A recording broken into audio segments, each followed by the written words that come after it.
নমস্কার, আমি সমিতা শাস্ত্রী। আজকে আবার অনেক দিন পর আপনাদের কাছে এলাম। আপনাদের সঙ্গে অনেক নতুন নতুন তথ্য জানাবো বলে, যেগুলো আপনাদের প্রাত্যহিক জীবনে অনেক কাজে দেবে। তার মধ্যে একটা হচ্ছে ফলাহারিণী অমাবস্যা। এই ফলাহারিণী অমাবস্যায় আপনারা যদি আপনাদের কোনো মনস্কামনা থাকে, এই দিনে আপনারা সেটা মায়ের কাছে গিয়ে করতে পারেন মনস্কামনা, সেটা কিন্তু আপনাদের সফলতা পাবেন। কিন্তু তার জন্য কিছু নিয়ম করতে হবে।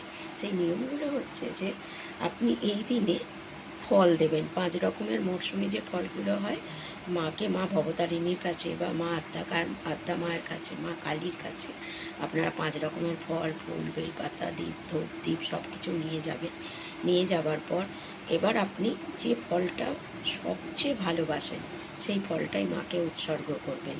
করে আপনার মনস্কামনার কথা বলবেন এবং বলবেন যে যেদিন আপনার মনস্কামনা পূর্ণ হয়ে যাবে সেই দিন আপনি ওই ফলটা মাকে দিয়ে তারপর খাবেন। তার আগে অবধি কিন্তু ওই ফলটা আপনি 1 বছর বা 2 বছর যে কোনো বা 6 মাস যখনই আপনার মনস্কামনা পূর্ণ হবে তারপরে কিন্তু ওই ফলটা খাবেন। তার মধ্যে আর ওই ফলটা খাবেন না। তারপর মনস্কামনা পূরণ হওয়ার পর গঙ্গায় একটা ফল ভাসিয়ে দেবেন, ভালো করে পুজো দেবেন, তারপর ওই ফলটা আবার খাওয়া শুরু করবেন। দেখবেন আপনারা সফলতা পাবেন। নমস্কার।